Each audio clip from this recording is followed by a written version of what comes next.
I've developed a few rules to follow to avoid lower back pain as an office worker. Because I have injured my lower back countless times and it always puts my progress back because I couldn't train my legs and back for weeks. So let me break it down. How can you prevent lower back injuries? First of all, you cut out the trigger exercises. You make sure that you warm up properly before your first exercise. Then you train your lower back at least once per week, and you also do lower body stretches also at least once per week. Then you have to build strong glutes and avoid prolonged sitting where you sit for at least an hour without standing up at all. So I remember it was Friday evening, and after 12 hours of slaving away in the office, I finally come to the gym, have an hour to myself to have fun, and I was supposed to train legs. And the first exercise that I do, I see that the machine is not available because two girls are using that machine, and I couldn't really join them because they were using weight like 10 times lower than I would use. So I decided to switch to the leg press, and I hate doing leg press because when I lower down my legs, my butt, it just lifts off the seat, and that actually causes me to have a lower back pain. But I thought, okay, let me try this again, let me give it another shot. So I'm warming up.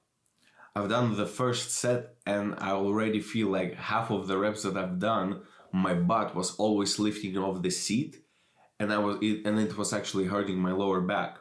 And I thought, okay, well, that was first set. It's always like kind of meh when doing legs. Let me try another set. And my lower back was already hurting at that point. On second set, I just feel my lower back is absolutely burning. Like, it actually hurts a lot. Just standing, just existing, my lower back already hurts. And at that point, I actually thought, I should just probably go home. I should just probably call it a day and go home. But the other side of me said, like, stop being a bitch. Like, you already came to the gym, you already warm up, and you're gonna leave after doing just one exercise? Like, what the hell is this? And I thought, I'm not a bitch. I'm not gonna leave. So I started doing hip thrust. I've done maybe 2 or 3 sets, and my lower back was absolutely on fire. It was absolutely on fire. So it was hurting so bad, I've just decided to go home.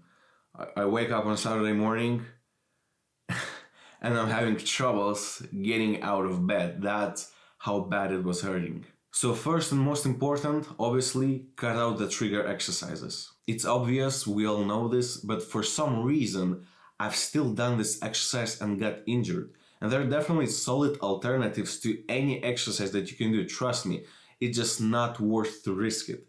So these exercises can be fine for other people, but we all have different body proportions and different leg lengths.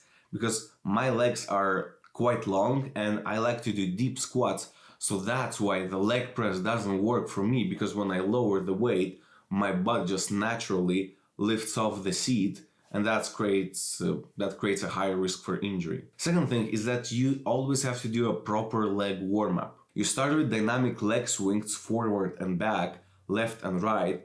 Then for the first exercise, you increase your weight gradually. So what I like to do is to have 25% of working weight for 15 reps, then 50% for 8 reps, and 75% for 6 reps.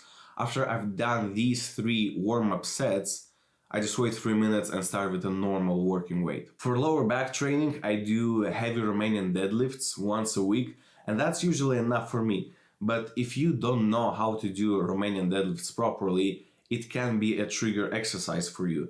So then I would just do lower back raises and progress that with weight. Then we go to stretching, because when you sit by the desk all the time, you have very weak and tense hip flexor muscles, so you have to stretch them out properly. And I'm gonna show you the exact routine that helps me to prevent the lower back injuries. Namaste and welcome to hip flexor stretching. Okay, so we'll start with the easiest one. It's called kneeling lunge. Basically, you stand in this position and you slowly lean forward, stretching your hamstrings and glutes. Very easy. And remember to always do that only after you have finished training legs. This is the easiest stretch to do for hip flexors. So this is only for the beginners. Second stretch is called 90-90. It's where you put one leg in front of you, you bend it by 90 degrees, put the next leg backwards, and try to slowly lean forward. This one is a bit more advanced, so if you can't do this yet, don't risk it. Just feel a deep stretch at glutes. Now I could go much more forward, but I just don't want to push it now. And do the same for the second leg.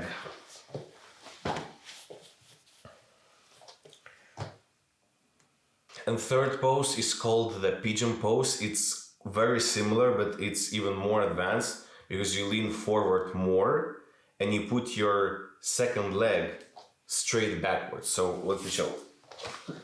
You start in the same position, but you put this leg completely straight. I can't fully extend it, but you get the idea. And you lean forward more, like this. And the same with next leg.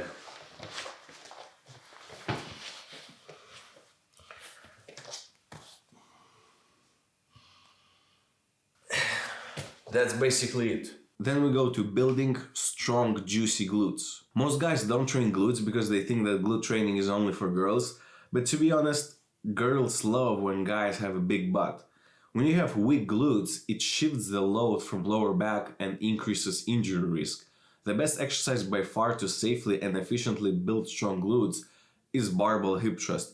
You can lift much bigger weight than you actually think in this exercise, so don't be afraid to go with higher weights. And finally is just to avoid the prolonged sitting. Stand up at least 2 minutes every hour. Just stand up, walk to the kitchen, drink water, walk to the bathroom, stretch a bit and loosen up. To get into the habit of standing up, I would put a timer in the browser for every hour so that when the new hour begins, I have a cue to stand up. So now I don't even need a timer. I just see if it's like 11 a.m. or 2 p.m. sharp, and I already have a habit to stand up and walk to the kitchen, maybe drink some water and come back. An additional last tip is that you could go to do like a deep tissue massage, maybe once or twice a month, depending on how fucked up your lower back is. When I went to mine, it's very close to the office. The lady said my back muscles are completely fucked up and I need to go there like every day for 2 weeks. But it's only if you can afford it because it's around like $70 to $90 per hour. So it really depends. So that's how I stopped getting lower back problems while being seated at the desk most of the day and still going to the gym and training hard with weights. See, this additional routine doesn't take too much time and you don't have to sacrifice your gains and you don't have to stay with chicken legs. No, you have to still train your legs. You just have to train smarter and slightly change your routine. So here are the actionable steps for you. First of all, avoid the trigger exercises in the first place. Warm up properly before training legs. Train lower back at least once per week. Do lower back stretches. Train glutes. And walk around the office for 2 minutes every hour. Now, if you're really retarded and could take away just one thing from this video, is to just avoid the trigger exercises in the first place. Now, it won't really fix the main issue that you have weak lower back and weak hips. You're not gonna get injured at least in the first place. But outside of the gym, that's where you might get injured. So if you want to prevent that as well, then you have to train your lower back and stretch the hip flexors. Peace out.